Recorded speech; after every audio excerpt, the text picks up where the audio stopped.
है आपका? शिव कुमार। शिव कुमार जी कहाँ से आ रहे हो शिव कुमार जी? हम लोग वो स्प्रे करके आ रहे हैं। स्प्रे करके आ रहे हैं। शिव कुमार जी ये बता दीजिए, आपके यहाँ पे जो प्रधान जी है, प्रधान जी का शुभ नाम क्या है? नाम गुरविंदर सिंह। गुरविंदर सिंह। जो गुरविंदर सिंह से आप लोगों को कैसे का सहयोग आदि मिल रहा है यहाँ पे? कुछ मदद वगैरह मिलती है? हाँ जी। इससे पहले जो पूर्व प्रधान थे उनके माध्यम से कैसे विकास कार्य हुआ? इससे पहले जो प्रधान थे उनसे बढ़िया है। उनसे बढ़िया ये वाला। जी। अच्छा, बढ़िया क्यों लग रहा है? क्या लगता है आपको?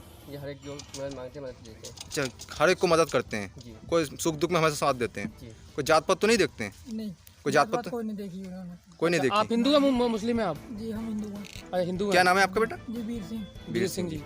अच्छा, तो आप खुश हैं प्रति इनके काम से प्रधान जी की? हाँ जी खुश हैं जी। अपने यानी कि जो प्रधान जी है अपने काम सही कर रहे हैं। जब यानी कि काम सही करेंगे जब तो जनता अच्छा का बताएगी ना। हाँ सही आगे बात को। है। तो अच्छा, कोई प्रधान जी ने कोई पैसा तो नहीं दिया आपको बोलने के लिए? नहीं, अभी तो हम सीधे यार खेत में से चले आ रहे अच्छा हैं अच्छा, चलो ठीक। देखिए किस प्रकार से खेत से आ रही है, देखिए। हाँ चाचा, कहाँ यहीं रहते हैं आप क्या? हाँ यहीं रहते हैं। कौन है प्रधान आपके यहाँ पर? हमारे सुखविंदर सिंह है। अच्छा अच्छा, गुरविंदर सिंह जी। हाँ जी। तो ये बताइए कि कैसा काम कर रहे हैं, कैसा लग रहा है आपको उनका? बहुत बढ़िया लग रहा है, काम बहुत बढ़िया कर रहे हैं। अच्छा, कि हमने अपने जो हमारे सिख गांव हैं उनको आरसीसी रोड दे दी या नल दे दिए, ऐसा कुछ नहीं। उन्होंने सबको एक समान आरसीसी, एक समान जिसका जो हक है उसी तरीके से काम हो रहा। धन्यवाद। तो नमस्कार, मैं विजय गुप्ता हिंदुस्तान चैनल से, और आज हम निकले हैं जिला रामपुर के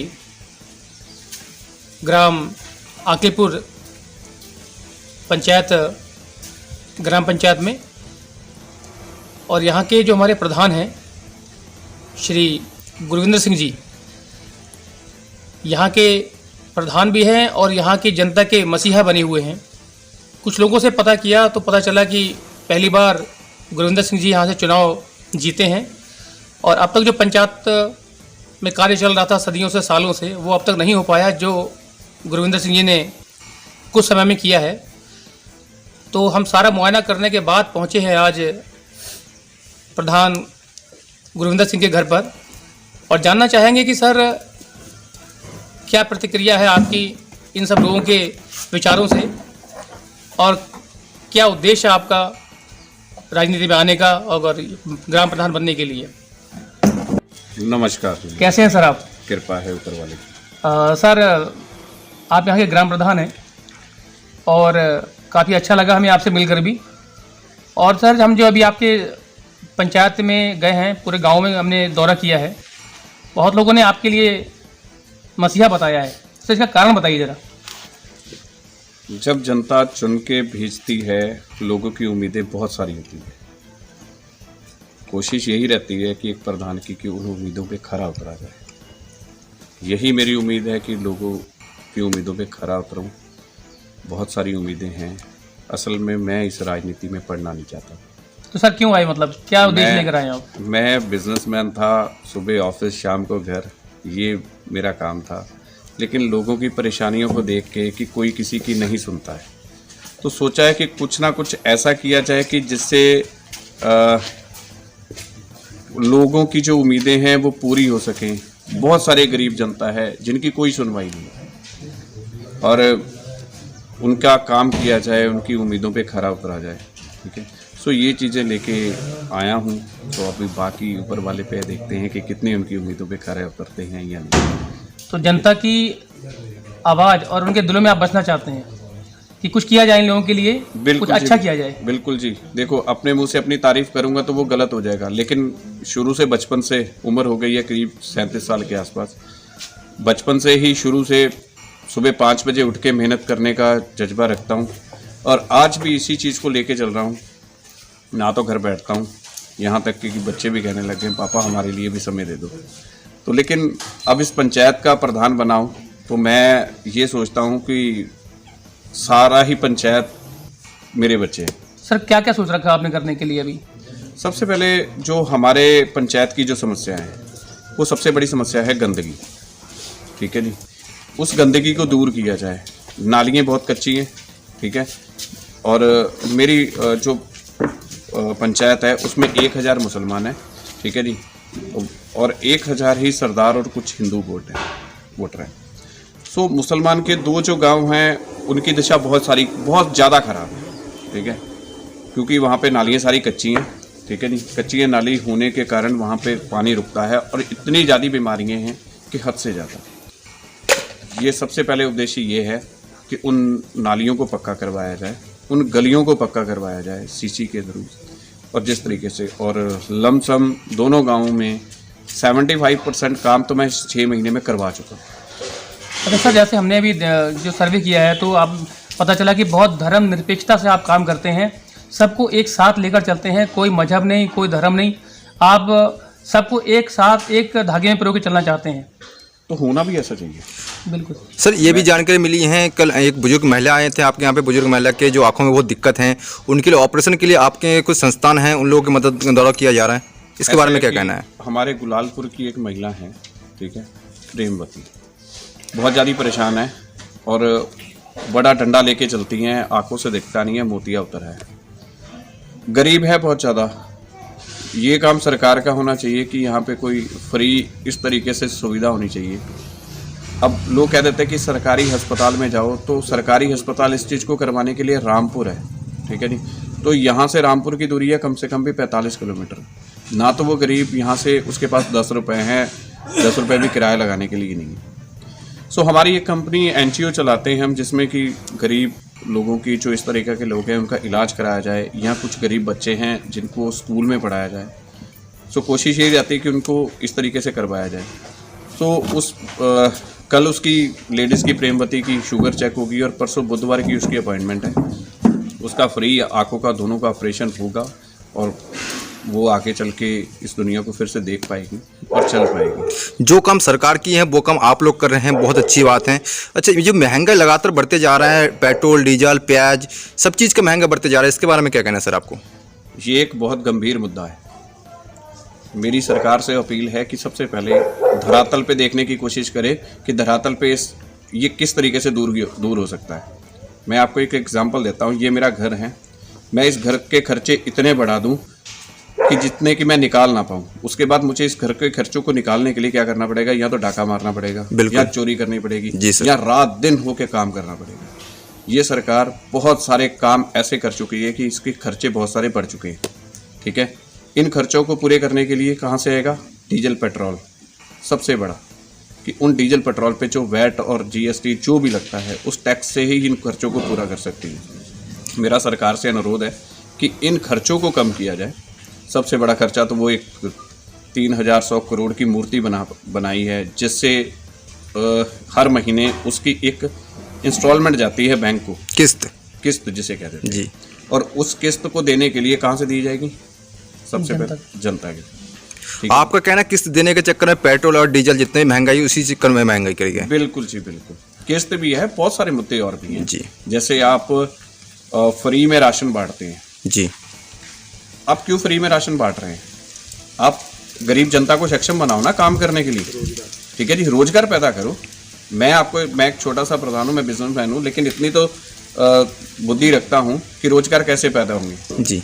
मेरे रुद्रपुर में एक भी कोई एम्स अस्पताल नहीं है। आप एम्स अस्पताल बनाओ उस पैसे से, जो ये गरीब बंदी का मैं इलाज करवाने के लिए फ्री को उसको दर ठोकरें खानी पड़ रही हैं।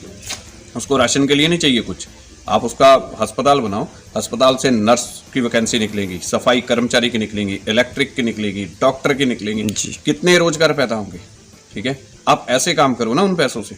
आप ये फ्री में देकर वोटरों को लुभाने की कोशिश क्यों कर रहे हो? आप कुछ ऐसा करो कि जिससे कि देश की तरक्की हो, ना कि आपकी तरक्की हो। आप अपनी तरक्की के बारे में सोच रहे हैं, देश की तरक्की के बारे में नहीं सोच रहे हैं। तो ऐसा कुछ करने की कोशिश करो। अभी जो राजनीतिक जो मुद्दा है, 2022 में चुनाव है, इसको जब नज़दीक आ चुके हैं, इसको देखते हुए पेट्रोल का जो रेट है वो गिरा 12 रुपये, 7 रुपये, और डीजल का 12 रुपये, इसके बारे में क्या कहना है? क्या राजनीति को देखते हुए पेट्रोल का, डीजल का रेट कम करा गया है? शायद ये भी मुद्दा हो सकता है कि राजनीति को देख के इस चीज़ को कुछ कम किया हो गया हो, लेकिन बहुत सारी सोच है इसमें। आज किसान बहुत परेशान है। ये डीजल पेट्रोल थोड़ा कम होने से उन्हें थोड़ी सी आशा जागी है सरकार की, हल्की सी, लेकिन सरकार किसानों के बारे में बिल्कुल नहीं सोच रही। मुझे एक चीज़ समझ में नहीं आती कि सरकार कहती है किसानों की आय दुगनी हो गई है। कैसे हो गई है? मैं किसान हूँ, मैं बिजनेसमैन के साथ साथ किसान हूँ। 2007 के बाद पहली बार इस बार गन्ने का मूल्य बढ़ा है 10 रुपए के आसपास। 2007 से डीजल लगातार बढ़ रहा है, खाद के रेट लगातार बढ़ रहे हैं, लेबर जो छिलाई करती है उसके रेट लगातार बढ़ रहे हैं। सो मुझे ये समझ में नहीं आता कि आय कैसे दुगनी हो गई।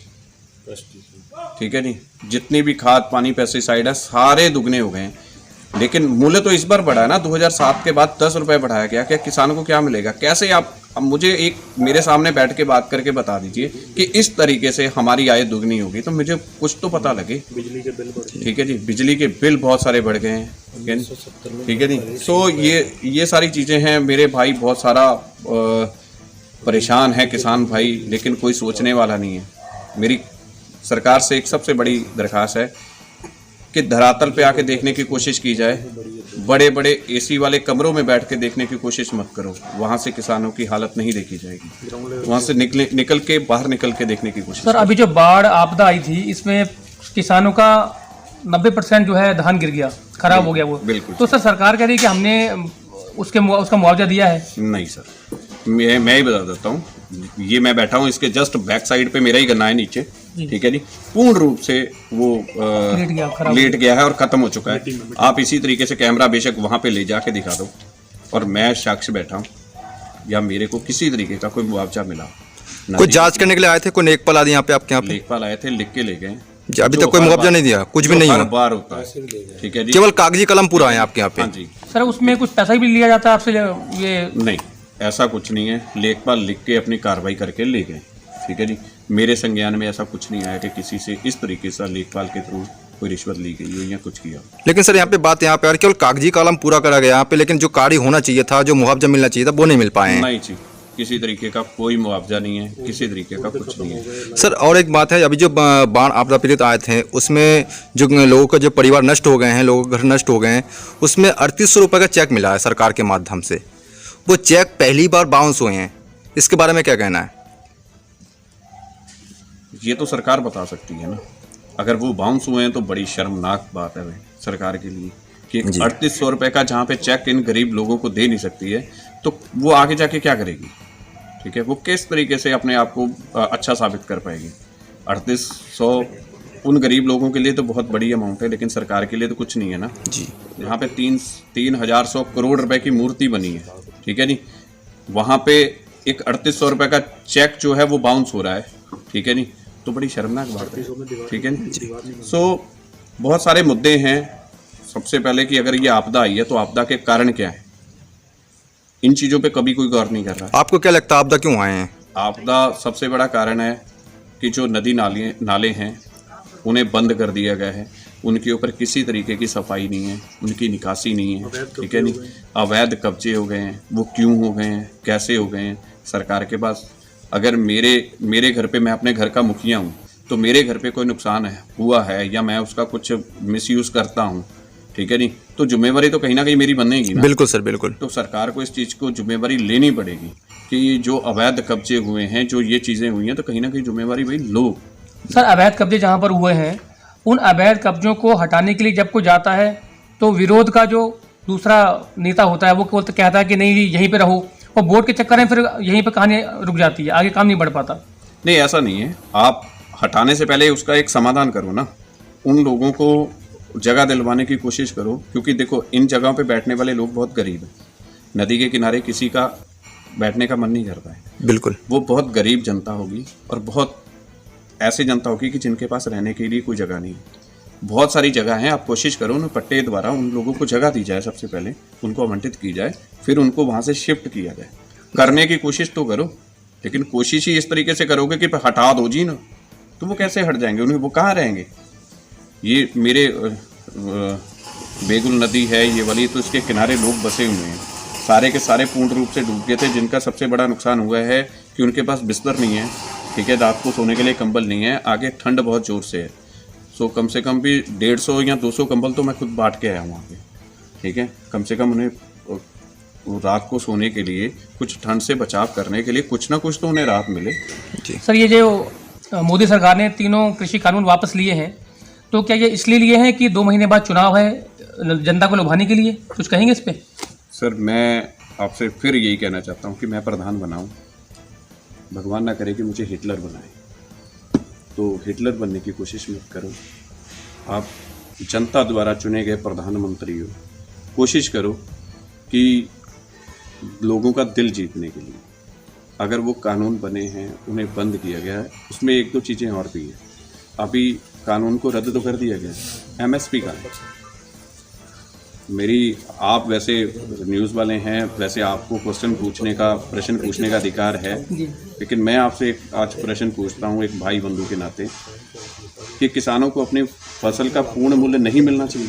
बिल्कुल मिलना चाहिए, बिल्कुल 100% क्यों नहीं मिलना मिल रहा? चाहिए। तो किसान उसी चीज़ की मांग कर रहा है कि एमएसपी लागू कर दो, हमारी फसलें हैं, हम रात दिन मेहनत करके मरते हैं, तो उस चीज़ पे हमें उसका मूल्य दे दो बस, और तो कुछ नहीं मांग रहा है वो। कि हमारी मेहनत को, हम जितनी हम मेहनत कर रहे हैं, ठीक है नहीं, उस पर हमें मूल्य पूरा देने की कोशिश करो, एमएसपी लागू कर दो, और कुछ नहीं मांग रहा है वो, फालतू कुछ नहीं मांग रहा। किसान अपना सुबह उठता है, सारा मरता है, मेहनत करता है, 6 महीने बाद उसकी फसल आती है। अब आप गन्ना ही लगा लो, इस समय लगा हुआ गन्ना अगले साल जाके कटेगा, फिर उसकी अगले साल को 1 साल बाद लगभग पेमेंट होगी, 2-2 साल बाद उसे पैसे मिलते हैं। वो क्या करे? कर्ज उठा के इतना कर्ज उठा लेता है कि जिससे कि उसका कमर टूट जाती है। वो कहाँ जाए?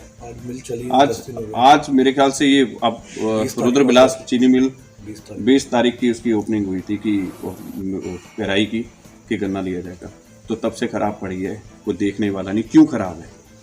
ठीक है नहीं, उसके पास इतनी सारी चीनी पड़ी थी 3-4 साल से, वो बिकी नहीं है चीनी। क्यों नहीं बिकी है?